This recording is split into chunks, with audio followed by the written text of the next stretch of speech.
கூடுமானவரை உண்மைக்கு நெருக்கமாகவே பயணிச்சிருக்காங்கன்னு சொல்கிறேன். உதாரணத்துக்கு வந்து இந்த வெப்சீரிஸில் எனக்கு ரொம்ப பிடிச்சது வந்து கதாபாத்திரங்களுடைய தேர்வு.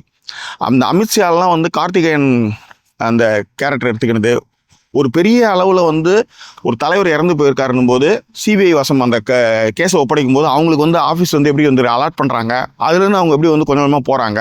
இன்றைய தகவல் தொழில்நுட்ப உலகத்தில் ஒரு கொலை, ஒரு சம்பவம் ஏதோ ஒன்று நடக்குதுன்னா முதல்ல வந்து அவங்க யூஸ் பண்ண ஃபோன் ரெக்கார்ட்ஸ், அதன் பிறகு சிசிடிவி ஃபுட்டேஜ், இந்த ரெண்டுமே வச்சு மிக எளிதாக ஒரு குற்றவியல் சம்பவத்தை வந்து நம்மளால் வந்து கண்டுபிடிச்சிட முடியுது. ஆனால் அதாவது 34 வருடங்களுக்கு முன்பாக தகவல் தொழில்நுட்பம் அந்த அளவுக்கு வளராத காலகட்டங்களில் வெறும் ஃபோன் கால்ஸ் மட்டுமே வச்சு பேசிட்டு இருக்கும் பொழுது இந்த மாதிரியான ஒரு மிகப்பெரிய கொலையை வந்து எப்படி வந்து கண்டுபிடிச்சாங்க அப்படின்றத ரொம்ப சுவாரஸ்யமாக பண்ணியிருக்காங்க. மிக முக்கியமாக ஹரிபாபுடைய கேமரா மட்டும் இல்லைன்னா இந்த கேஸ் வந்து 90 நாளில் முடிஞ்சிருக்காது. இது ஏறக்குறைய ஒரு 3 வருஷம் 5 வருஷம் கூட எடுத்துன்னு போயிருக்கும்.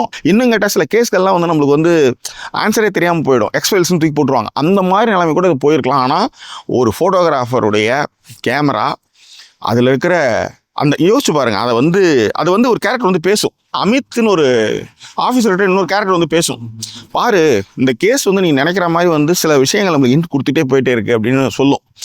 அந்த மாதிரியே இதில் நடக்கும் ஆக்சுவலி. ஸோ அதெல்லாம் வந்து ரொம்ப திரைக்கதையெல்லாம் ரொம்ப சுவாரஸ்யமாகவே எழுதியிருக்காங்க.